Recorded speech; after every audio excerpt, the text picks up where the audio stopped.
Hello दोस्तों, स्वागत है आप सबका साइट फॉर सिविल सर्विसेज में। My self doctor Anjali. Arts and culture की क्लासेस को आगे बढ़ाते हैं। तो हम लोग पढ़ रहे थे मध्यकालीन भारत की वास्तुकला, जिसमें मैंने आपको लास्ट क्लास में पढ़ाया था मुगलों की वास्तुकला के बारे में। तो हमने देखा कि जो मुगल हैं उनके प्रमुख वास्तुकार हैं उस्ताद अहमद लाहौरी, उस्ताद हामिद और ईशा खां जो है वो उनके मिस्री थे प्रमुख। तो उसी कड़ी में लास्ट हमने यहाँ पे किया था कि जो मोहम्मद आजम शाह है वो बहादुर शाह जफर के नाम से वो सिंहासन पे बैठते हैं औरंगजेब के बाद में। और उन्होंने अपनी बीवी के लिए बनवाया था जीनत महल, और बाकी जो औरंगजेब ने रबिया अपनी वाइफ के लिए काम शुरू किया था, उनके लिए एक ताजमहल की कॉपी बनाई थी, उसको फाइनल टच जो फिर दिया था फिर वो बहादुर शाह जफर के टाइम पे दिया गया। ठीक है जी, अब इससे आगे बढ़ते हैं। हमने अब इसके बाद पढ़नी है कुछ शैलियाँ, जिसमें आएंगी सिख कश्मीर और सिख कश्मीर और राजपूत शैली। चलिए तो इसको पढ़ लेते हैं। यहाँ से स्टार्ट है ये अगला हमारा जो क्लास है वो, उसका सेशन ये यहाँ से स्टार्ट होगा। तो इसको देख लेते हैं। तो जो वास्तुकला की सिख शैली का विकास हुआ है वो आधुनिक पंजाब क्षेत्र के अंतर्गत हुआ है। उस क्षेत्र में यह वास्तुकला की मुगल शैली से काफ़ी प्रभावित थी। सिख शैली की कुछ विशेषताएं इस प्रकार हैं। ठीक है, अब इसमें भी जो मुगल शैली है उससे प्रभावित होकर कुछ बिल्डिंग्स बनाई जा रही हैं थोड़े बहुत चेंजेस के साथ। निर्माण के शीर्ष पर कई छतरियों या कियोस्क का उपयोग किया गया। देखिए ये जो निर्माण ये जो की गई है, अमृतसर जो हरमंदिर साहिब है गुरुद्वारा है, उसके ऊपर आप देख सकते हैं इन्हें कियोस्क कहते हैं। ठीक है जी, छतरियों को। उथले कार्निस का उपयोग, जो कार्निस होता है या आज के टाइम पे जो पीओपी मोल्डिंग वगैरह कराई जाती है उसको ही कार्निस कहते हैं। तो यहाँ पर ये उथले हुए मतलब ये कुछ उभरे हुए, धंसा हुआ नहीं है, ये थोड़ा सा बाहर को निकला हुआ है, लेकिन जो दीवारें हैं उससे सटा हुआ। भवनों के गुंबद लंबे धारीदार थे। देख सकते हैं आप इनको कितना लंबा किया गया है। गुंबदों पर अलंकरण और सहारे के लिए सामान्यतः पीतल और तांबे की परत चढ़ाई गई थी। अभी जो मेटल है इसका यूज़ दो तीन रीज़न से हुआ है। देखिए, एक तो जब कोई क्षेत्र बहुत समृद्ध है तो अपनी समृद्धि दर्शाने के लिए भी है।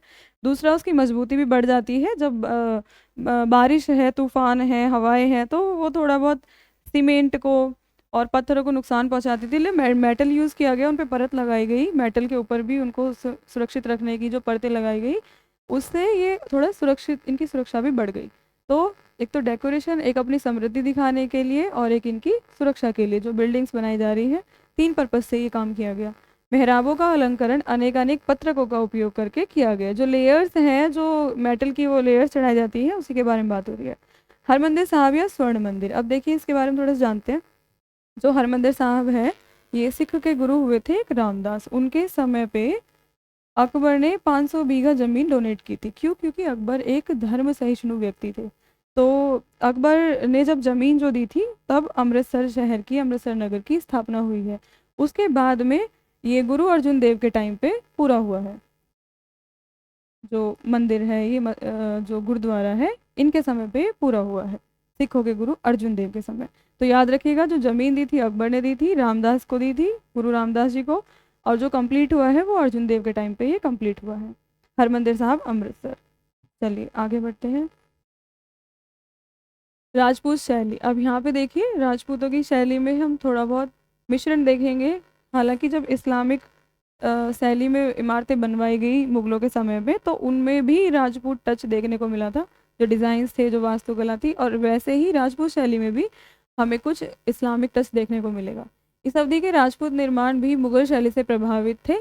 ठीक है, लेकिन निर्माण के अपने आकार और क्षेत्र में अद्वितीय थे, क्योंकि जो राजपूत बिल्डिंग्स थी वो उनकी मजबूती पे बहुत ध्यान दिया जाता था। इसी को कॉपी करके जो दिल्ली का किला और आगरे का लाल किला है उनके अंदर की जो बिल्डिंग्स बनाई गई, इमारतें बनाई गई, उसके अंदर कुछ है ना, रंग महल है, शीश महल, खास महल। तो इस तरह की चीज़ों में राजपूतों वाला जो आर्किटेक्चर था वो यूज़ किया था उन्होंने। और इन्होंने थोड़ा सा डिज़ाइन वगैरह कॉपी किए हैं। जो राजपूत हैं उन्होंने इस्लाम से डिज़ाइंस वगैरह कॉपी किए हैं। राजपूतों ने सामान्यतः भव्य महल और किलों का निर्माण करवाया। राजपूती स्थापत्य कला की कुछ अनूठी विशेषता इस प्रकार है। अब आप देखिए क्या क्या विशेषता है। एक तो है कि लटकती हुई बालकनी जरूर देखने को मिलेगी, वेंटिलेशन के लिए भी अच्छा है ये और डेकोरेशन के लिए भी। सभी आकृतियों, इन्हें सभी आकृतियों और आकारों में बनवाया गया था। ये राउंड भी होती थी, थोड़ा वर्ग में भी होती थी, जैसे अगर एग्जाम्पल देखें तो ऐसे भी होती है, कुछ डिज़ाइन के साथ ऊंची नीची इस तरह से भी। तो ये बहुत प्रकार की बालकनियों का इस्तेमाल किया गया। कार्निस को मेहराब के आकार में इस प्रकार बनवाया गया था कि छाया धनुष का आकार ग्रहण कर लेती थी। अब आप यहाँ देखिए, जो ये कार्निश है, जो खिड़कियों के ऊपर ये डिज़ाइन है, इसको कह रहे हैं, तो ये इस तरह से बनवाया गया था, जब धूप आती थी तो ये धनुष का आकार की छाया बनती थी यहाँ पे। ये आप ध्यान से देखिए डिज़ाइन जो है, ठीक है जी। डिज़ाइन से ही उसकी ग्लोरी और ज़्यादा बढ़ जाती है किसी इमारत की। अब देखते हैं कश्मीर में वास्तुकला। देखिए, कश्मीरी वास्तुकला को यहाँ के शासनकाल के अनुसार व्यापक रूप से दो महत्वपूर्ण चरणों में बांटा गया है। तो ये पहला है हिंदू चरण और दूसरा है मुस्लिम चरण। अब जो ये हिंदू चरण है, ये यहाँ पर ब्राह्मण वंश भी आएंगे, और सब जिस टाइम पे नीचे भारत में देखिए, मान लीजिए ये पूरब है, ठीक है, ये पश्चिम है, ये उत्तर है और ये दक्षिण है। तो इस तरह से भारत का नक्शा या पूरे वर्ल्ड का भी इसी तरह देखा जाता है, दिशाओं के माध्यम से। तो जिस टाइम पे यहाँ पे उत्तर भारत में कन्नौज तक का जो क्षेत्र है प्रतिहारों के अंडर में है, प्रतिहार गुज्जर प्रतिहार राजा, उस टाइम साउथ में यहाँ पे दक्षिण में कौन है, राष्ट्रकूट, और पूर्व की तरफ है पाल वंश, और उस टाइम यहाँ उत्तर में कौन सा वंश है, कारकोट। देखिए, अब थोड़ा सा और डिटेल में देखते हैं। कश्मीर में 3 प्रमुख वंश हुए हैं। एक है कारकोट वंश,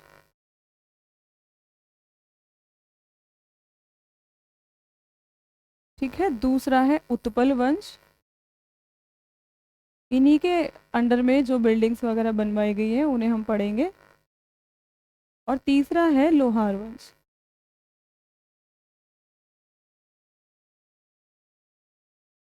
ठीक है जी। तो जो कारकोट वंश के राजा हैं उनका नाम है ललितादित्य मुक्तापीड़, जो प्रमुख राजा हैं उनका नाम है ललितादित्य मुक्तापीड़। तो इन्हीं के समय पे यहाँ पर कुछ मंदिर बनवाए जाएंगे, और इस वंश के कुछ एक दो राजाओं के नाम है, जैसे शंकर वर्मन और अवंती वर्मन। तो हम इनके भी बारे में अभी नीचे इनके मंदिर देखेंगे, शंकर वर्मन या अवंती वर्मन, इस तरह के नाम के राजा यहाँ पे हुए थे। और देखिए कश्मीर में कौन हुआ था, यहाँ पे आपने एक हर्षवर्धन का नाम सुना होगा, ये वो हर्ष कन्नौज वाले नहीं हैं, ये कश्मीर के हैं, ठीक है जी। और इनके वंश का नाम है लोहार वंश, और इनके संरक्षण में एक कवि थे कलहण, जिन्होंने एक किताब लिखी थी राजतरंगिनी। तो सबसे पहला रिकॉर्डेड क्रोनोलॉजिकली जो एविडेंस है लिटरेचर में, वो कलहण की राजतरंगिनी मानी जाती है। मतलब कि जो इन्होंने राजाओं का इतिहास लिखा, बिल्कुल क्रोनोलॉजिकली यानी क्रमवार लिखा था, उससे पहले ऐसे रिकॉर्डेड हमारे पास नहीं थे। तो ये कलहण की राजतरंगिनी के द्वारा ही हमें कश्मीर और कश्मीर के राजाओं के बारे में बहुत सारी जानकारी मिलती है। तो अब हम इसी श्रृंखला को थोड़ा और आगे बढ़ा देते हैं। कारकोट, उत्पल और लोहार आप याद रखिएगा, कश्मीर में 3 वंश हुए हैं, इन्हीं के राजाओं के अब हम इमारतें या मंदिर पढ़ेंगे।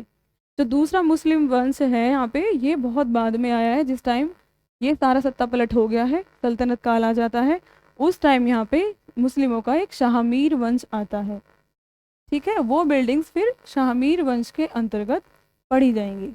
तो यहाँ तक मुझे लगता है आपको समझ में आ गया होगा। नहीं आया तो आप बार बार इस वीडियो को प्लेबैक में देख सकते हैं, मतलब इसको रिपीट कर लीजिएगा आप, अगर ये वंश समझ में नहीं आते हैं तो ठीक है। थोड़ा सा आगे बढ़ते हैं, कश्मीर की ही हम कुछ वास्तुकला देखेंगे। देखिए, यहाँ पर सिवाय कुछ बौद्ध मठ, स्तूप और खंडर स्थिति में है, जो मतलब ये कहने का अर्थ ये है कि यहाँ पर कुछ बौद्ध मठ भी थे, मंदिर भी हैं, लेकिन फिलहाल जो है वो उतने ज़्यादा हमारे पास अवेलेबल नहीं है। सिवाय कुछ बौद्ध स्मारकों जैसे मठ, स्तूप अब खंडर स्थिति में पहुंच चुके हैं, तो उनके बारे में ज़्यादा जानकारी नहीं मिल पाती, जिनकी खोज हरवान और उष्कर में हुई थी। और कुछ अन्य प्रमुख स्मारक 600 ईस्वी से पहले के पहले कोई अस्तित्व उनका नहीं था, उस टाइम उतना यहाँ पर काम नहीं हुआ उस तरह का। तो कश्मीर के मंदिर देखेंगे। कश्मीरी मंदिर वास्तुकला की अपनी विशिष्ट विशेषताएं स्थानीय भूगोल के अनुकूल है। कश्मीर का जो वातावरण बहुत सुंदर है, इसीलिए वहाँ पर मुगल भी बहुत अट्रैक्ट होकर वहाँ बाग वगैरह बनवा कर वहाँ जाते थे गर्मियों में। पत्थर पर अपनी अनूठी नक्काशी के लिए प्रसिद्ध है। यहाँ पर पत्थरों का इस्तेमाल होकर उन पर नक्काशी करके मंदिर बनवाए गए हैं। महत्वपूर्ण व्यापारिक मार्गों पर स्थित होने के कारण इसकी वास्तुशैली कई विदेशी स्रोतों से प्रेरित है। जो कश्मीर के राजा थे, इनका चीन से, तुर्क से, कई देशों से आवागमन थे, तो उन क्षेत्रों से इन्होंने काफ़ी कुछ सीखा था। सांस्कृतिक प्रभाव इन पर विदेशों से यहाँ पर आ चुका था। कारकोटर राजवंश और उत्पल राजवंश के शासकों के शासन में मंदिर निर्माण प्रकाष्ठा पर पहुंचा, जो अभी भी अवेलेबल है। अगर आप कश्मीर जाएंगे, श्रीनगर में इनके काफ़ी सारे मंदिर बनवाए हुए हैं। तो देखिए यहाँ पर क्या है, पहला है त्रिदली मेहराबें, जो 3 लेयर्स 3 फोल्डेड वाली होती है। जैसे ये मेहराब है, कोई गेट है, कोई विंडोज में मेहराब है, तो अकबर ने तो चतुष्कोण ने भी यूज़ की हुई है। यहाँ पर ये 3 लेयर्स वाली है ऐसे, ठीक है। कोष्ठाष्टक विन्यास जो है, कोष्ठात्मक विन्यास या परिबंध आंगन, ये सुनने में बहुत अजीब लग रहा है, बहुत अजीब साउंड कर रहा है। ये कोई ऐसी डिफ़िकल्ट चीज़ नहीं है।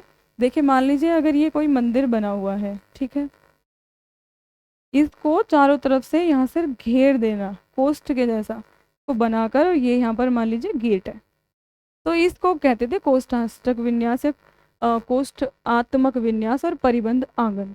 बस इसकी इतनी ही परिभाषा है। अब आप समझ गएंगे कि ये जो बाउंड्रीज बनाई जा रही है जिससे कोष्ठ का निर्माण कर दिया गया है या इसको परिबद्ध कर दिया गया है आंगन को, वो है ये चीज़। सीधी धार वाली पिरामिडीय छत, पिरामिडीय छत का एग्जाम्पल अभी आपको दिखा दूंगी। ये होता है पिरामिड की शेप। तो सीधी धार वाली छतें हैं मंदिर की, स्तंभों वाली दीवारें हैं, जैसे दिखाऊंगी भी मैं आपको। जैसे ये स्तंभ बना दिया साइड में, फिर यहाँ पर, यहाँ से स्टार्ट होकर दूसरी दीवार है, फिर वहाँ पे स्तंभ है, तो इसी तरह चारों तरफ से स्तंभ बना के। त्रिकोणीय फुटपाथ हैं जो ग्रीक प्रभाव को दर्शाते हैं। त्रिकोणीय यानी 3 तरफ से जो कोण वाले फुटपाथ होते हैं, उसके बारे में बात हो रही है। सीढ़ियों की संख्या अपेक्षाकृत अधिक है। ये याद रखिएगा कि सीढ़ियों की संख्या कश्मीर की जो शैली है उसमें अधिक है। अब हम देखते हैं मार्तंड सूर्य मंदिर कश्मीर का, जो ललितादित्य मुक्तापीड़ ने बनवाया था, ठीक है। ये बहुत मेन है वैसे कश्मीर की जो आर्ट्स है उसमें, ये ही सबसे सुंदर इमारत के रूप में है। यह अनंतनाग कश्मीर में स्थित है, जो 8वीं सदी में कारकोट राजवंश के शासक ललितादित्य मुक्तापीड़ द्वारा बनवाया गया था। इसे विभिन्न वास्तुकला पद्धतियों का मिश्रण माना जाता है। स्मारक पे गांधार शैली है, देखे हुए आप याद रखिए कौन कौन सी शैली का इस्तेमाल हो रहा है। गांधार शैली भी यूज़ हो रही है। चीनी और गुप्त जो प्रभाव है, वो गुप्त मतलब गुप्त राजाओं का। परिसर खंभों से घिरे एक प्रांगण के रूप में है। ये देख रहे हैं ना आप, यहाँ पर ये प्रांगण पूरा बना हुआ है ऐसे, और इसमें चारों तरफ खंभे बने हुए हैं घेरे। ये यहाँ पे मेन गेट हो गया, और तो ये पूरा परिबद्ध है। और मुख्य मंदिर का शिखर जो है वो पिरामिडीय आकार में है। ये यहाँ पर देख सकते हैं आप स्क्रीन पे, ये पिरामिड के आकार का बना हुआ है यहाँ पर मुख्य मंदिर। और इसमें कौन कौन से देव हैं? विष्णु है, देवी गंगा है, और यमुना नदी और सूर्यदेव की नक्काशी की गई है। 2-3 क्वेश्चन इसके याद रखने हैं। देखिए पहली बात तो मार्तंड सूर्य मंदिर कहाँ है, तो ये है कश्मीर में। और ये किसने बनवाया? कारकोट राजवंश के ललितादित्य मुक्तापीड़ ने बनवाया। इसमें कौन कौन सी शैली का इस्तेमाल हुआ है? गांधार, चीनी और गुप्त राजाओं की शैली, ठीक है जी। चलो अब इसमें कुछ और जो कश्मीर के अंदर ही हैं, ये छोटे मोटे टेम्पल्स हैं, इनको भी बहुत हल्का हल्का देख लेंगे इन्हें भी। देखिए अवंतीपोर के मंदिर है, भगवान विष्णु को समर्पित है, और अवंती स्वामी और भगवान शिव को समर्पित अवंतीस्वरा नामक यहाँ पर 2 मंदिर है। किसने बनवाया है? ये उत्पल वंश के राजा अवंतीवर्मन ने बनवाया है। बस ऐसे छोटे छोटे पॉइंट्स याद रखिएगा। पंद्रेथरन मंदिर जो है, इसे मेरु वर्धा स्वामी भी कहा जाता है। इस मंदिर को किसको समर्पित है? भगवान विष्णु को समर्पित है। और इसकी जो नक्काशी है वो बहुत उत्कृष्टतम रूप में है, और ये भी कश्मीर के श्रीनगर में है, जिसकी गुम्बदनुमा छत है, मेहराबें हैं। तो या इस्लाम की वो खासियत होगी ना, गुम्बदनुमा छत और मेहराबें। मामलेश्वर शिव मंदिर, इसको देख लीजिए। इस मामलेश्वर शिव मंदिर पहलगांव में है, ये अभी भी है, अगर आप विजिट करेंगे वहाँ पर ये है पहलगांव में। और इसका जो इसके बारे में जानकारी मिलती है, इसका उल्लेख मिलता है, वो कलहण के द्वारा लिखित राज तरंगिणी में मिलता है। परासपोर में स्मारक, ये आधुनिक परासपोर में स्थित है, और जो ये भी ललितादित्य मुक्तापीड़ ने ही बनवाया था। देखिए अब इस्लामी शासन के अंतर्गत वास्तुकला का विकास, जिसमें मतलब जो कश्मीर में वो तो हो गए हिंदू राजा, हिंदू राजवंश। अब जो मैं बात कर रही थी कि शाहमीर वंश आएगा कश्मीर पे, तो उसके अंतर्गत यहाँ पर मस्जिद जो बनवाई गई थी उसको एक बार देख लेंगे। तो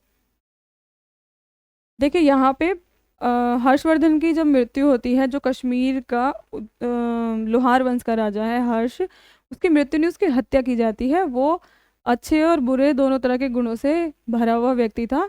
उसी के राजवंश से दो लोग उसकी हत्या कर देते हैं, मतलब वो उसके जो शासन है उसके राज्य से, वहाँ से ही दो लोग उसकी हत्या कर देते हैं और उसको ख़त्म कर देते हैं। फिर वहाँ पे थोड़े टाइम के लिए एक पर्सन आते हैं सुहादेव, क्योंकि हर्षवर्धन के भी जो उत्तराधिकारी थे जय सिंह वगैरह, वो भी उतने लायक नहीं थे। तो फिर क्या होता है, सुहादेव थोड़े टाइम के लिए आते हैं। फिर सुहादेव के बाद यहाँ पर मुस्लिम शासक आ जाएंगे और उनका वंश कहलाया था शाहमीर वंश। ठीक है जी। अब कश्मीर पे कौन सा वंश आ गया है, शाहमीर वंश, जिसके बारे में और जिसकी मस्जिद वगैरह अभी हम पढ़ने वाले हैं। ठीक है, तो देख लेते हैं। मुस्लिम शासन की स्थापना ने वर्तमान कश्मीरी शैली और इस्लामी संवेदनाओं के मिश्रण को जन्म दिया। अधिकतर स्मारक वर्गाकार थे, और इस वर्गाकार आप समझते होंगे, ठीक है। और मस्जिदों को काठ, ईंट और पत्थर की चिनाई से बनाया गया था। कौन कौन सा मेटल या कौन कौन से मटेरियल्स यूज़ हो रहे हैं, याद रखिएगा, काठ, ईंट और पत्थर। और इसमें बंद स्थान और गुम्बद नहीं थे। अब यहाँ पर ये ध्यान देने की ज़रूरत है कि जब ये मुस्लिम यहाँ पे आए हैं तो ये गुम्बद नहीं बनवा रहे हैं, इन्होंने पिरामिडीय आकार की छतें बनवाई हैं और सीधी जो एक एक रेखा बना देते हैं, इस तरह की आकृति, इसका इस्तेमाल किया है। जबकि गुम्बद क्या होती है, अर्ध अंडाकार या अर्ध गोलाकार होती है। उनके स्थान पर बहुमंजिली ढलवा छतें और ऊंची मीनारें दिखाई देती हैं। देख रहे हैं आप, ये यहाँ पे मीनार टाइप बना रखा है, तो ऊंची मीनारें और ढलवा छतों का इस्तेमाल हुआ है। लेकिन ढलवा छतें जो है ये इस्लामिक शैली का पार्ट है, हमने पढ़ा था इसके बारे में बंगाल में। जामा मस्जिद श्रीनगर की, इसके बारे में देखिए अब आप। ये एक प्रतिष्ठित मस्जिद का निर्माण 14वीं शताब्दी में हुआ था। जामा मस्जिद कश्मीर के अंदर है, ये याद रखिएगा। इसका एक विशाल प्रांगण है, इसमें लकड़ी के 370 खंबे हैं, बहुत सारे खंबे हैं, 370। घुमावदार गुम्बद उल्लेखनीय रूप से उपस्थित है और उसके स्थान पर कश्मीरी शैली की वास्तुकला है। देखिए कश्मीर में अ, एक दो राजा तो जो शुरू के थे थोड़े वो क्रूर थे, जिनमें से एक का नाम है सिकंदर, और ये उसी के द्वारा बनवाई गई है। यहाँ पे कश्मीर का राजा है सिकंदर, ये उसके द्वारा ही बनवाई गई है। लेकिन यहाँ पर इस सिकंदर के बाद इसका एक मंत्री रहता है, सूहा भट्ट नाम का कोई इनका मंत्री रहता है। ये भी इस्लाम अपना लेता है और ये बहुत भड़काता था सिकंदर को। तो ये कश्मीर कश्मीर में इन्होंने बहुत आतंक मचाया था। लेकिन बाद में यहाँ पर एक राजा आते हैं, clearly I don't remember that name, शायद रुकनुद्दीन बारबख्शा करके कुछ नाम था। वो बहुत अच्छे रहते हैं। उन्होंने इनका जो अत्याचार था, बुरे कार्य थे, उससे छुटकारा एक तरह से उन्होंने दिलवाया था, और उन्होंने जजिया कर भी समाप्त किया था कश्मीर में। और वो कुतुब उपनाम से कविताएं लिखते थे। ठीक है, रुकनुद्दीन बारबक शाही उनका नाम था। आप देखिए आली मस्जिद श्रीनगर की, ये शाहमीरी राजा सुल्तान हुसैन शाह ने करवाया है। ये उससे सिकंदर के बाद और उससे रुकनुद्दीन से पहले हुए थे। यह कश्मीर घाटी की विशालतम मस्जिदों में से एक है और काठ और पत्थर से निर्मित इस स्मारक में गुम्बद नहीं है। वो तो हमने देख ही लिया था। अभी यहाँ पे देखिए आप, ये इन्होंने मीनार और पिरामिड टाइप की शेप ली है, गुम्बद की शेप नहीं ली है। अब एक लास्ट इसमें है कश्मीर में, ये परी महल। इसका निर्माण 17वीं शताब्दी में किसने करवाया था, मुगल राजकुमार दारा शिकोह ने करवाया था। ये वही दारा शिकोह है जो औरंगजेब के भाई है। यहाँ पर जो कश्मीर क्षेत्र है असल में ठंडा था, उसका वातावरण बहुत अच्छा था, तो सभी मुगल ऑलमोस्ट अट्रैक्ट थे कश्मीर जाने के लिए, लेकिन जाते थे तभी गर्मियों में, ताकि ठंडे इलाके में कुछ राहत मिले। और इनकी राजधानी तो आपको पता ही है, पहले आगरा बना ली थी, फिर उसके बाद उसने शाहजहाँ ने दिल्ली में बना ली थी। लेकिन इनका आना जाना कश्मीर की तरफ काफ़ी था, इसीलिए वहाँ पर जहांगीर ने भी बाग बनाए थे, निशात बाग बनाया था, है ना, याद होगा आपको। और दारा शिकोह ने यहाँ पे परी महल बनाया। अब इस परी महल को लेकर किंवदंतियाँ बहुत हैं कि जो परियां निकाल दी गई, उन्हें सजा दे दी गई। अब मैं उस टॉपिक पे नहीं जाऊँगी, हल्का सा हिंट दे रही हूँ कि परियों के लिए बनाया गया महल है, इसके पीछे जो कहानी है। वास्तव में वैसा नहीं है, ये आध्यात्म के पर्पज से बनाया था, क्योंकि दारा शिकोह भी धर्म सहिष्णु व्यक्ति थे जैसे अकबर थे। और यहाँ पर इन्होंने एक पुस्तकालय भी बनवाया था, तो इनका पर्पस वहाँ पर धर्म की चर्चा और अध्यात्म की और पुस्तकालय को यूज़ करने की थी। जो इसके बनाने का मोटिव था इसके पीछे, वो ये था। तो अब अन्य कुछ महत्वपूर्ण स्मारक हैं। मदीन साहिब मस्जिद कश्मीर की, दस्तगीर साहिब, नक्शबंद साहिब की मस्जिद, शाह हमदान का खनका, जायन उल आबिदीन की माँ का मकबरा। ये बस शॉर्ट क्वेश्चंस में आ जाते हैं कि ये मस्जिद कहाँ पे है, फलाना चीज़ कहाँ पे है, तो कश्मीर याद रखिएगा। अब देखिए कश्मीर के कुछ उद्यान जिनकी अभी हम बात कर रहे थे कि मुग़ल वहाँ पर अट्रैक्ट होकर वहाँ बहुत सारे उद्यान बनवाते थे। तो देखिए मुग़ल शासकों ने बहुत से उद्यान बनवाए और वो सब फ़ारसी डिज़ाइन से प्रेरित थे। चार बाग जो पद्धति थी तो वो फ़ारसी डिज़ाइन ही था। उन्हें चार बाग शैली में बनाया गया है और जलधारे, फव्वारे, वृक्ष उद्यान के महत्वपूर्ण अंग हैं।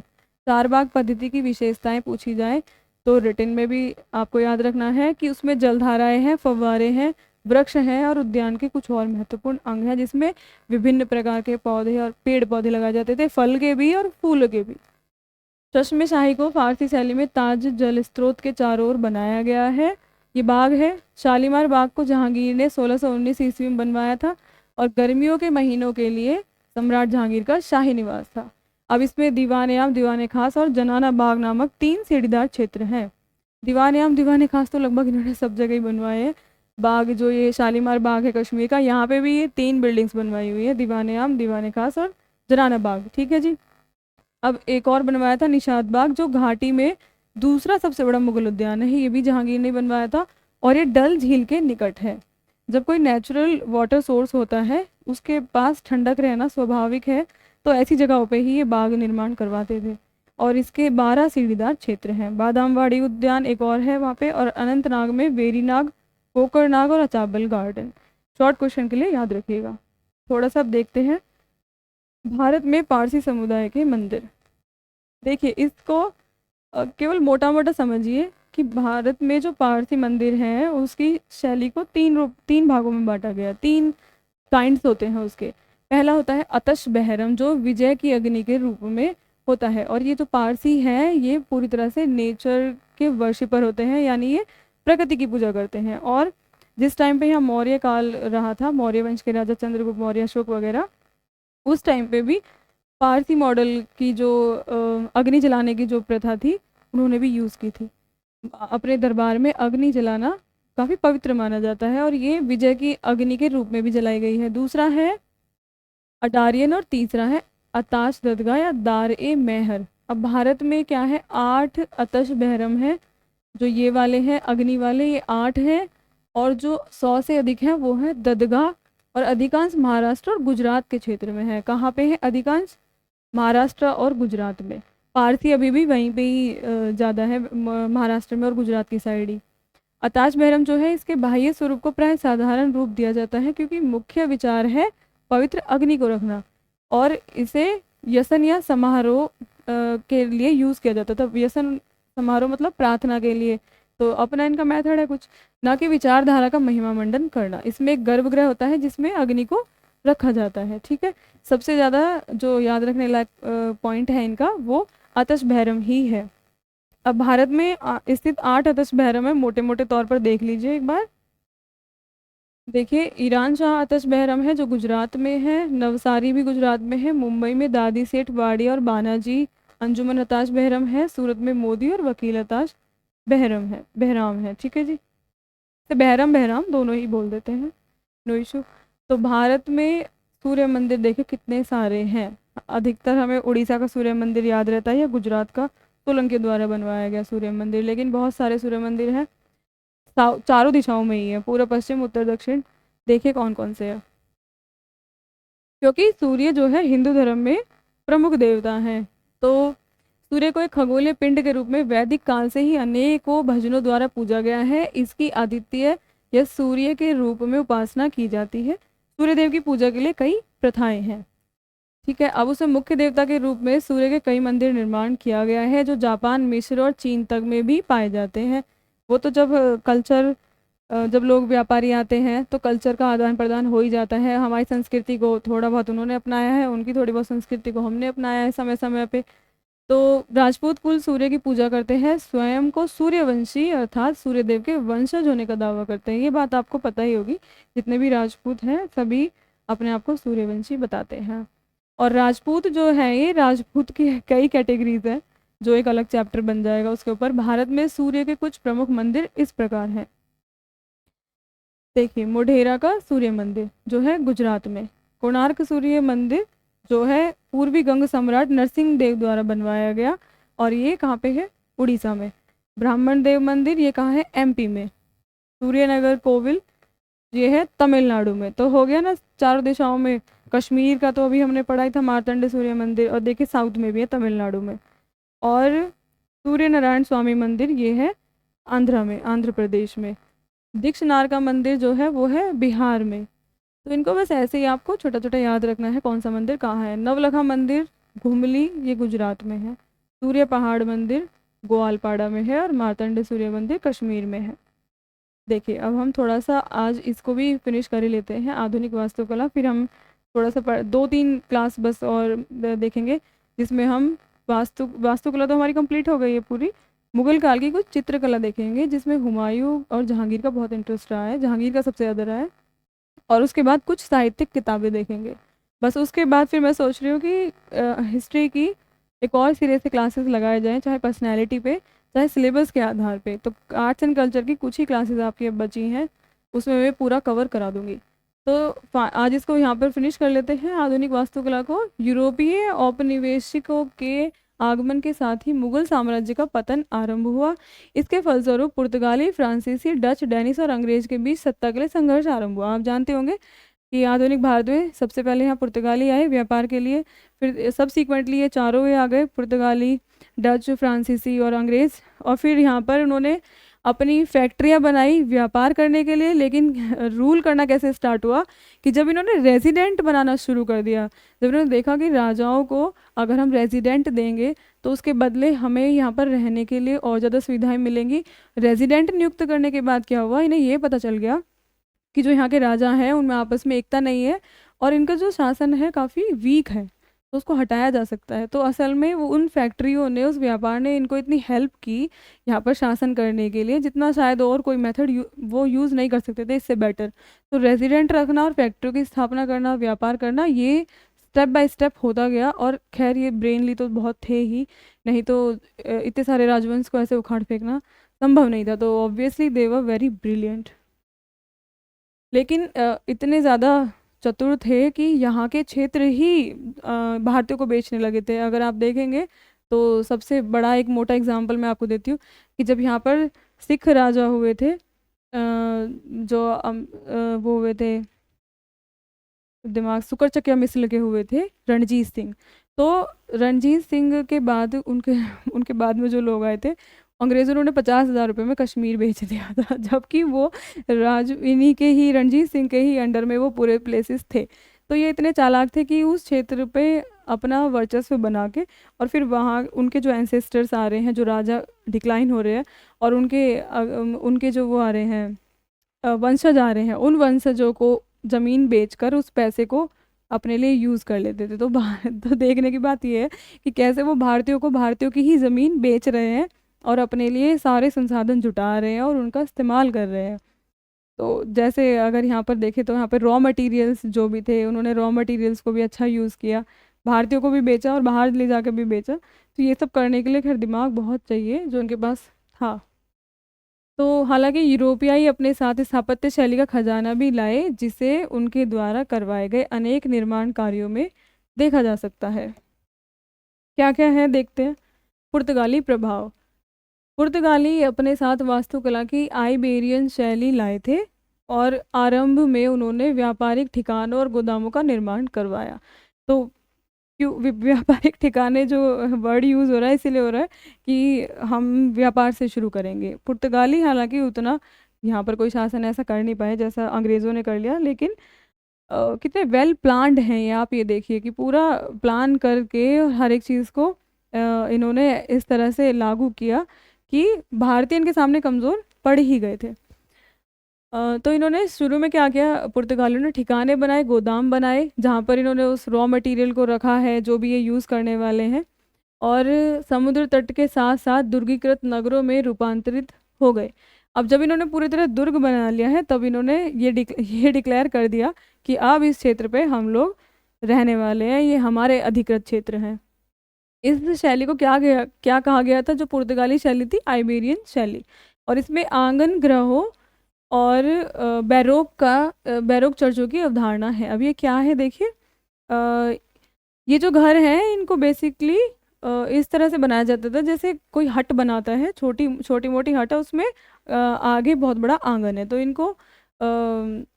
एक मॉडर्न हाउसेस की तरह आप समझिए, तो इस तरह के ये बनवाए गए थे, इनको आंगन गृह कहते थे। दूसरी चीज़, जो इनके अपने किले और दुर्ग बनवाए जा रहे हैं उसमें भी जो क्षेत्र छोड़ा जाता था खुला आंगन की तरह, उसके लिए भी ये वर्ड यूज़ होता है। तो दोनों तरह से यूज़ होता है, हाउसेस के लिए भी और जो फ्री स्पेस छोड़ा जा रहा है किसी दुर्ग में, किले में, उसके लिए भी। बैरोक का अर्थ होता है, पुर्तगाली ने ये वर्ड यूज़ किया, हालांकि बैरोक इससे पहले इटली में यूज़ हो चुका है ये वर्ड, जिस टाइम पे प्रोटेस्टेंट और कैथोलिक भिड़ रहे थे आपस में धर्म को लेकर। तो उस टाइम कुछ बिल्डिंग्स पे नाटकों के चित्र उकेरे गए, मूर्तियां बनाई गई। तो जो नाटक यूज़ किया गया, नाटकीय शैली यूज़ की गई, उसको बैरोक कहते हैं।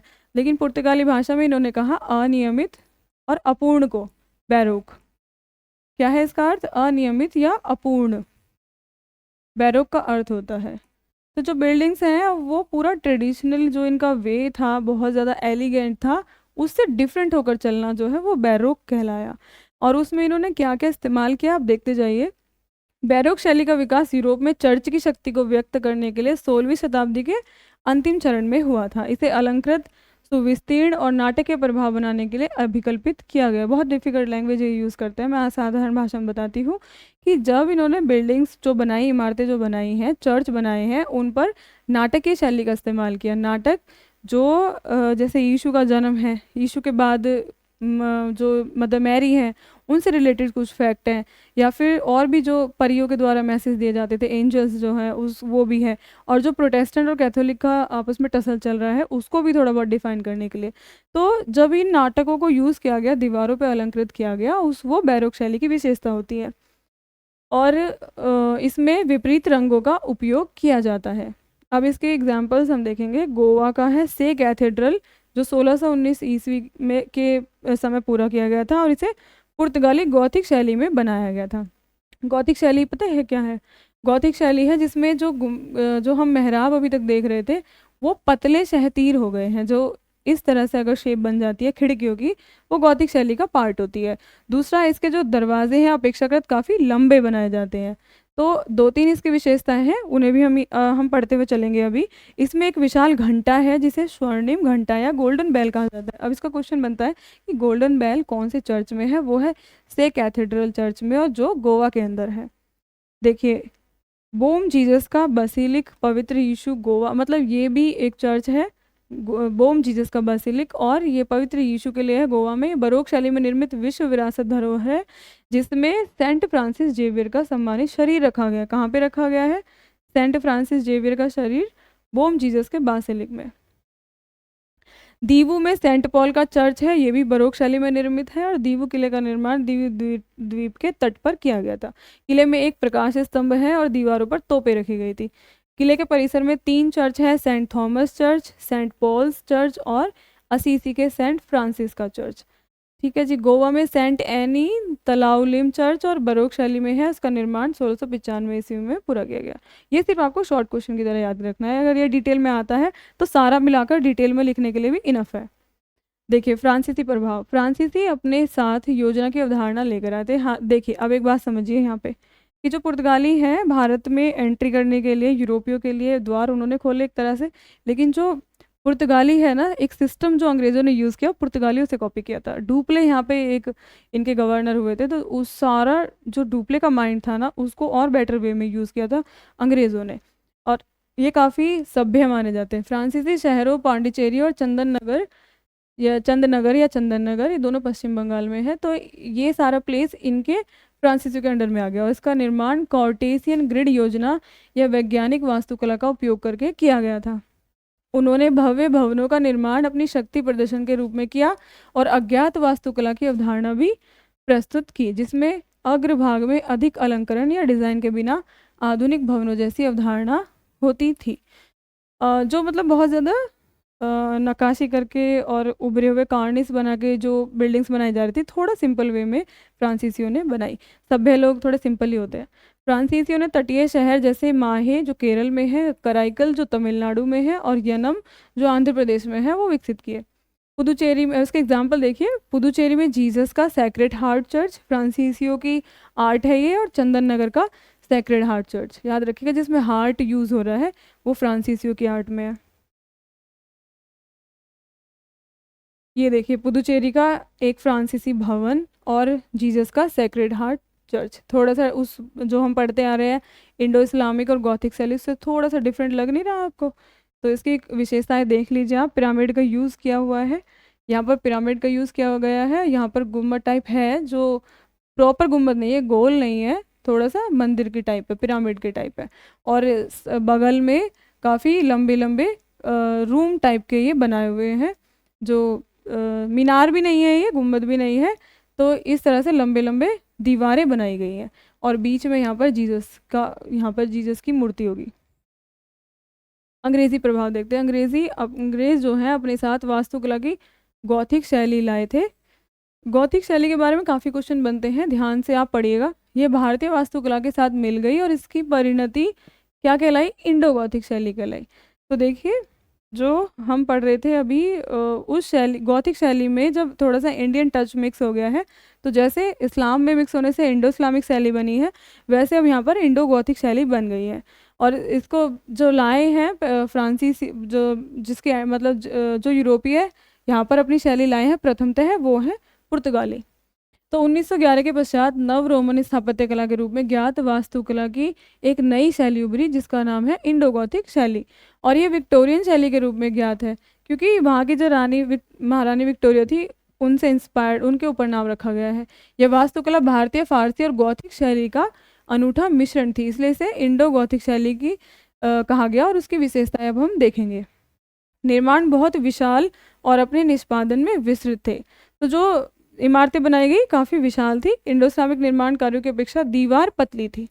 अभी हमने ऊपर जो एक देखा है एग्जाम्पल, आपने उसमें शायद नोटिस किया हो कि उसकी जो दीवारें हैं वो पतली बनाई गई हैं, और जो हम इंडो इस्लामिक पढ़ रहे थे उसमें दीवारें काफ़ी मजबूत और मोटी दीवारें थी।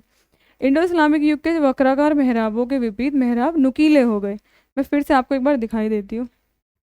देखिए अब इसके जो मेहराब हैं वो यहाँ पर चौंच देख रहे हैं ना आप, इसी को नुकीले कहते हैं। तो ये पतली मेहराब हो गई हैं, जो पहले बिल्कुल गोल ऐसे हुआ करती थी पतली हो गई हैं, और दीवारें भी पतली हैं। और ये आप याद रखिएगा कि जो चर्च है, जो जो शेप बनाई जा रही है उसके अगल बगल में यहाँ पर कुछ लंबी लंबी दीवारें बनाई जाती हैं, जो गॉथिक शैली और पुर्तगाली शैली के एग्जाम्पल्स है। जैसे आप यहाँ पे भी देखेंगे, देखिए ये बना रखी है ना लंबी लंबी दीवारें। ये कक्ष भी होते थे जहाँ पर पादरी वगैरह रहते थे। तो आइबेरियन शैली और गॉथिक शैली का मिक्स होकर ये हो गया है इंडो गॉथिक शैली। और चर्चों की क्रूसीफाइड भूमि योजना, क्रूसीफाइड होता है जब कोई जो शेप है, जो चर्च बनाया जा रहा है वो उसमें क्रॉस का यूज़ हो रहा है, ऐसे कर लो या फिर इस तरह से कर लो, तो इसको क्रॉस की तरह जब यूज़ किया जाता था उसको कहते थे क्रूसीफाइड भूमि योजना। इनमें ब्रिटेन की उन्नत संरचनात्मक इंजीनियरिंग के मानकों का पालन किया गया था। इस्पात, लोहे और ढाले गए कंक्रीट का उपयोग किया जाना आरंभ किया गया है। क्या क्या यूज़ हो रहा है यहाँ पे? लोहा आ गया, इस्पात आ गया, और ढाली गई कंक्रीट का उपयोग हो रहा है। और इसके एग्जांपल्स जो है ये आपने कई बार ये देखा होगा टीवी में भी, इसको फिल्मों के लिए यूज़ करते हैं। कोलकाता में ये विक्टोरिया मेमोरियल है जो इंडो गॉथिक शैली का एग्जाम्पल है। यहाँ पर गुम्बद देख सकते हैं आप, और जो ये मेहराब भी बने हुए हैं, और जो दीवारें हैं वो गॉथिक शैली की पतली दीवारें हैं, मीनार टाइप में है ना, मतलब दीवारें काफ़ी पतली हैं, जैसी हमने उसमें पढ़ी थी इंडो इस्लामिक में, उससे थोड़ा डिफरेंट है, पतली दीवारें हैं, लेकिन मेहराब का यूज़ है और गुम्बद का यूज़ भी है। तो हो गया ना, ये मिश्रण हो गया है ना थोड़ा सा। अब देखते हैं दूसरा है मुंबई में गेटवे ऑफ इंडिया। तो ये दोनों एग्जाम्पल इंडो गॉथिक शैली के हैं। और ये जो एग्जाम्पल है ये है सेंट पॉल कैथेड्रल, ये भी कोलकाता में है। ये देखिए ये तो बिल्कुल ही डिफरेंट है, पतली पतली ये दीवारें बनाई हैं, और ये कैसे नुकीली इनकी जो जैसे गुम्बद गोल होता है ऐसे इनकी नुकीले कोने बनाए हुए हैं यहाँ पे, ये देख रहे हैं आप।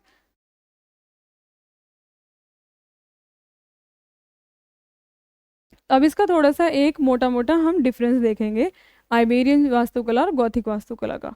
तो पुर्तगालियों द्वारा प्रयोग की जाने वाली मुख्य निर्माण सामग्री क्या थी? ईंट और जबकि जो गॉथिक वास्तुकला है उसका उसमें प्रस्तर या लाल बलुआ पत्थर यूज़ हो रहा है, प्रस्तर पत्थर को कहते हैं, और मोटे चूना पत्थर का उपयोग हो रहा है। इसमें ईंटों का इस्तेमाल है, छत और सीढ़ियों के लिए लकड़ियों का उपयोग किया गया है।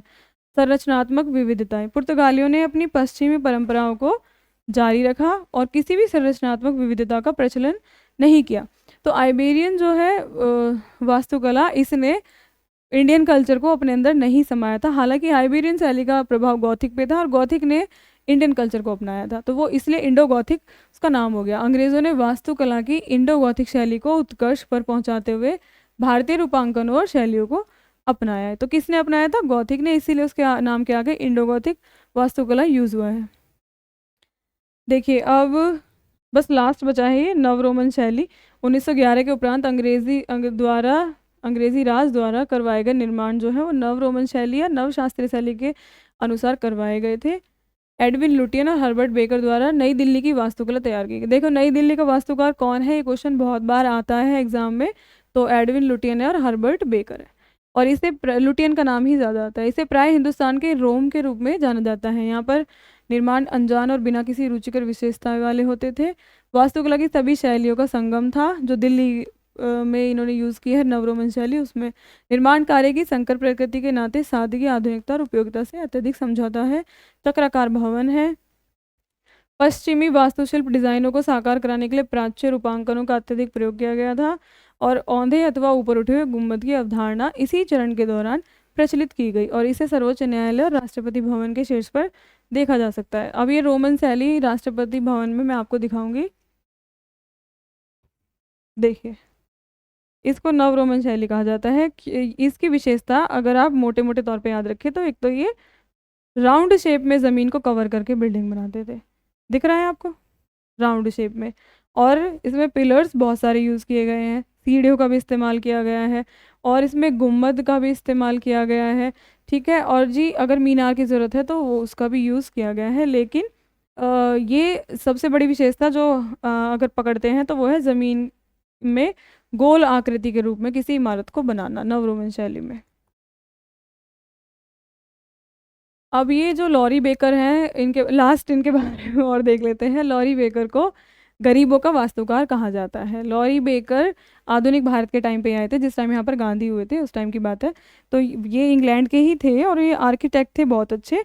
तो स्कूल के टाइम से ही अपनी कॉपी पे नक्शे बनाते रहते थे, और ये बाद में यहाँ पर भारत में इनकी मृत्यु वगैरह भी मतलब भारत में ही होती है, बाद में यहीं बस जाते हैं। आए तो ये घूमने के लिए थे, किसी कारणवश नहीं जा पाते, और नहीं जा पाते तो फिर ये यहाँ काम करते हैं क्योंकि एक सोशल एक्टिविस्ट की तरह थे, और फिर ये अंत समय तक यहीं पे ही रहते हैं। तो लॉरी बेकर का नाम याद रखना है आपको। लॉरी बेकर को गरीबों का वास्तुकार कहा जाता है, और ये केरल में क्रांतिकारी सामूहिक आवास अवधारणा के लिए उत्तरदायी थे। सामूहिक आवास का मतलब है कलेक्टिव बिल्डिंग्स बनाई जाती थी बहुत सारे लोगों के लिए एक साथ, और इसे प्रिट्जगर पुरस्कार के लिए सम्मानित किया गया था। जो प्रिट्जगर पुरस्कार है ये नोबेल पुरस्कार माना जाता है वास्तुकला का, मतलब उसके समान वास्तुकला का नोबेल पुरस्कार कहा जाता है प्रिट्जगर पुरस्कार को, और ये दिया गया था लॉरी बेकर को। और स्थानीय स्तर पर उपलब्ध सामग्री का उपयोग करना इनकी मेन क्वालिटी थी। देखिए जो जहाँ पर जो चीज़ अवेलेबल है अगर उसको यूज़ किया जाता है तो वो यूज़ करने में इजी भी होती है और वो सस्ता पड़ता है। तो सस्ता और सुविधाजनक रहता है जब हम किसी क्षेत्र के ही मटेरियल को यूज़ करते हैं वहाँ की बिल्डिंग्स वगैरह बनाने के लिए। ये है लॉरी बेकर, और इनकी ये है मास हाउसिंग परियोजना, जिसमें ये जहाँ पे भी रह रहे हैं, जिस प्रोजेक्ट पे काम कर रहे हैं वहीं के ही मटेरियल्स को यूज़ करके, और गरीबों का मसीहा इसीलिए कह रहे हैं क्योंकि सस्ता घर बनाते थे ये। ठीक है, तो सस्ते हाउसेस के लिए जाने जाते हैं। और इस प्रकार हम देखते हैं कि पूर्व ऐतिहासिक काल से ही कला और स्थापत्य कला को भारत के लोगों के जीवन और अवकाश में अनूठी अभिव्यक्ति प्राप्त हुई। यूनानी, फारसी, यूरोपियाई में से सभी ने वर्तमान परंपराओं में अपने तरीके से योगदान दिया है, और जिसके परिणाम स्वरूप एक मिश्रित भारतीय स्थापत्य कला का विकास हुआ। तो हमने जो पढ़ा है, हमने पहले भारतीय वास्तुकला को पढ़ा, फिर हमने इंडो इस्लामिक शैली को पढ़ा, फिर हमने इंडो गॉथिक शैली को पढ़ा। और गॉथिक शैली जो है वो रोमन, ग्रीक व्रीक सब 2-3 चीज़ों का मिश्रण है वो। तो जब वो भारत में समा गई तो उसको क्या क्या कहा गया, उसको इंडो गॉथिक कहा गया। चार्ल्स चार्ल्स कोरिया, उन्हें अपनी शहरी वास्तुकला और स्थानिक योजना में किए गए कार्य के लिए जाना जाता है। आधुनिक वास्तुशिल्प सिद्धांतों को स्थानीय संवेदनाओं और आवश्यकताओं के लिए उन्होंने अपनाया। और मध्य प्रदेश विधानसभा भवन, अहमदाबाद का महात्मा गांधी मेमोरियल संग्रहालय और दिल्ली में कनॉट प्लेस में LIC भवन, इन सब को डिज़ाइन किया है। और उन्हें भी 2006 में पद्म विभूषण से सम्मानित किया गया था। कंचनजंगा अपार्टमेंट है ये मुंबई में। तो देखिए बस यहाँ पे हमारा ये एक चैप्टर पूरा ख़त्म हो गया है जो वास्तुकला का था। अब हम नेक्स्ट क्लास में चित्रकला पढ़ेंगे और वो भी कोशिश करूँगी जल्दी ही वो कंप्लीट हो जाए चित्रकला वाला चैप्टर। फिर हम साहित्य पढ़ेंगे और बस फिर ये आपका आर्ट्स एंड कल्चर का सेशन जो है ख़त्म हो जाएगा। फिर कोई और नए सिरे से कोई क्लासेस हिस्ट्री की स्टार्ट करेंगे और हम करंट अफेयर्स की भी क्लासेस लगाएंगे। ऑलरेडी हमने बहुत सारी क्लासेस अपलोड कर रखी हैं, तो जो भी लोग सिविल सर्विसेज के लिए प्रिपेयर कर रहे हैं हमारे चैनल को लाइक, सब्सक्राइब और शेयर करें, सपोर्ट करें। तो देखिए अब जो लॉरी बेकर हैं, 3 क्वालिटी याद रखनी है इनकी, फिर क्लास ख़त्म करते हैं। कि एक तो वो स्थानीय स्तर पर उपलब्ध सामग्री का उपयोग कर रहे हैं, दूसरा कि वो इस्पात और सीमेंट की खपत कम करने के लिए पूरक स्लैब निर्माण की अवधारणा पर प्रचलित है। मतलब जो ये इस्पात और सीमेंट ही यूज़ हो रहा है ना, उसके बजाय कंक्रीट, चूना वगैरह उन्होंने यूज़ किया है। और सस्ता सामान यूज़ करके भी उन्होंने घर बनाए हैं, लेकिन मजबूती के साथ बनाए हैं क्योंकि वो बहुत अच्छे आर्किटेक्ट थे, तो उन्हें बहुत नॉलेज थी। उन्होंने हवा के आवागमन और गर्मी संबंधी आरामदायक व्यवस्था पर बल दिया। उन्होंने वेंटिलेशन का बहुत ध्यान रखा था। छोटे छोटे छोटे विंडोज़ बनवाए थे दीवारों पे, और छतों पे भी उन्होंने वेंटिलेशन के लिए कुछ ऐसे ढके हुए, जैसे मान लीजिए ये ढका हुआ एक विंडो बनवा देते हैं, तो इस तरह की बनाया। आप इसको ओपन करके और अच्छे से देखिएगा। तो चलिए ख़त्म करते हैं इस क्लास को यहीं पे। मिलते हैं नेक्स्ट क्लास में। स्टे ट्यून्ड, स्टे फोकस, और जो भी सिविल सर्विसेज की प्रिपरेशन कर रहे हैं उनके साथ इसे शेयर कीजिए। मिलते हैं नेक्स्ट क्लास में। Bye bye, take care.